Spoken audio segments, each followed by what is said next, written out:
Welcome to this explainer. Look, I know exam season stress is very real right now, but today we're bringing you the absolute ultimate A-level psychology masterclass for your forensic unit.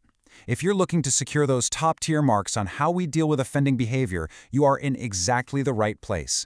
We're going to break down the psychological effects of imprisonment and the realities of recidivism using directly sourced material to build a totally bulletproof understanding. Let's get into it. Here's our roadmap for today. We'll start with the aims of sentencing for AO1, move on to the recidivism reality, also for AO1, apply that knowledge with case studies for AO2, evaluate the system for AO3, and wrap up with key studies and grave criteria, again for AO3. This structure directly mirrors your AQA assessment objectives, so you can easily organize your notes as we go. Okay, let's dive into Section 1, Knowledge, the aims of sentencing, covering AO1. So what is the criminal justice system actually trying to achieve by sending someone to prison? Well, there are four key aims. First up, deterrence. This is pure behaviorism. The idea is that the highly unpleasant nature of prison discourages both the individual and society from offending. If the consequence is aversive, you don't repeat the behavior, right? Next, we've got incapacitation, which physically restricts an offender's freedom purely to protect the public. Third is retribution. Now, this isn't really psychological. It's about society's moral need for the offender to, pay for their crime proportionately. And finally, rehabilitation. This directly links to psychological models of behavioral change, using interventions like cognitive behavioral therapy to reform the offender. But as we're about to see, while prisons intend to reform, the environment itself creates massive psychological strain. Which brings us to our first crucial piece of AO1 terminology, institutionalization. Imagine adapting so deeply to a highly structured prison routine that you literally lose the ability to function independently on the outside. In prison, every single decision, when to wake up, when to eat, when to work, is made for them. That completely strips away autonomous decision-making, which makes civilian life feel utterly overwhelming upon release. And right alongside that, we have prisonization. This is the process where inmates internalize the inmate code, the norms and values of prison culture. And let's be honest, this culture often normalizes criminal behavior, rewards toughness, and breeds hostility toward authority. So rather than being reformed, inmates are actually socialized into even more entrenched criminal attitudes by their peers. It's a massive roadblock to rehabilitation. Moving on to Section 2, the recidivism reality, when the system fails. A staggering 60%. According to the UK Ministry of Justice, around 60% of offenders on short sentences, meaning under 12 months, reoffend within just 1 year of release. 60%! This statistic is incredibly powerful for your exams because it empirically proves that short-term custodial sentencing often completely fails as a deterrent. Now, let's look at Section 3 application, contextualizing the psychology for those AO2 marks. Now, what's really interesting here is how these concepts play out in reality. Let's look at two contrasting cases, starting with Adam. He's 23, serving a short 12-week sentence for shoplifting, which is tied to unemployment and addiction. Because he's only there for 12 weeks, he gets practically zero access to meaningful rehab. Instead, he's thrown into a loud, stressful, overcrowded box. Just to survive, he aligns with other inmates and adopts the inmate code. That's prisonization in action. He leaves with no new coping skills, way more anxiety, and the massive stigma of a criminal record. With zero support, he quickly reoffends just to get by. Shortened sentences like Adam's temporarily incapacitate, sure, but they actively increase recidivism by ignoring the root causes.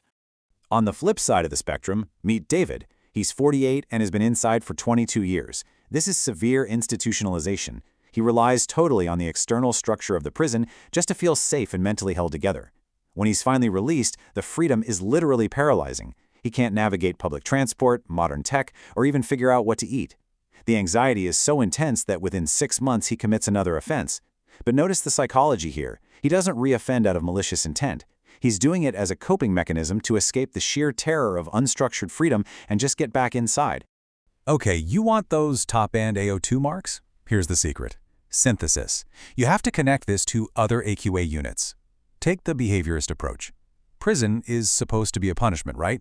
But it can actually act as negative reinforcement by taking away the stress of outside debt or homelessness. It can even be positive reinforcement if an inmate gains status in the prison hierarchy. Or look at psychopathology. We know pre-existing conditions like depression or PTSD will absolutely plummet in isolation without treatment. Often, it's poor emotional regulation, not some criminal mastery, that leads to violence inside. Linking these topics together shows the examiner a truly deep, holistic understanding of human behavior. Let's move to Section 4, Evaluating the System, Critical Analysis for AO3. For evaluation, we've got to be balanced. There are undeniable strengths here. For genuinely dangerous, violent offenders, incapacitation is absolutely crucial for public safety. Plus, a properly resourced prison provides a great structured environment for delivering things like CBT and drug treatments. And, of course, it meets society's moral need for retribution. But man, the weaknesses are severe. Those sky-high recidivism rates we talked about, that indicates massive systemic failure. The environment actively exacerbates psychological vulnerabilities. And thanks to prisonization, custody often acts as a literal university of crime, where low-level offenders network with seasoned criminals and leave much worse off than when they went in. Finally, Section 5, Key Studies and Grave, Evaluating Empirical Evidence, AO3. Let's break down this table and really hammer home your AO3 evaluation. Zambel and Porporino found progressive psychological decline in custody, but look closer at their sample, Canadian inmates. So thinking about our grave criteria, we have to question the generalizability to the UK prison system, which has radically different policies. Next, Irwin and Cressy's famous importation model argues violence is brought in from street subcultures. But again, look at the sample in context, an ethnographic study of 1960s Californian prisons. Does that specific subculture apply universally? Probably not. Finally, Dobbs and Wade found that situational triggers, like crowding and heat, cause violence. This boasts high ecological validity and excellent real-world application, hitting GRAVE and the E and R in your dreams criteria because it uses real-world data across multiple facilities. Applying criteria like this shows the examiner you can actually think critically about the source of the data, not just memorize the findings. So, let's pull all this together into a policy synthesis. The core takeaway from the source material is that punishment alone, a simple behaviorist model, rarely modifies complex human behavior. We desperately need an interactionist approach, one that recognizes biological vulnerabilities, cognitive distortions, and social learning all at once. Custodial sentencing is absolutely necessary, but it's most defensible when reserved for serious, dangerous offenders. For it to actually work, it must be combined with robust rehab programs inside, and crucially, strong post-release community support on the outside. Prison is a powerful context, but without intervention, it often does way more harm than good. Which leaves us with this final question to chew on for your exam essays. Looking at the psychological evidence, the original aims of the justice system, and those staggering rates of recidivism, is the modern prison system a catalyst for reform or simply a university of crime? How you argue that interaction in your essays will define your grade. Thanks for joining me for this explainer. Keep reviewing those concepts, and I'll catch you next time.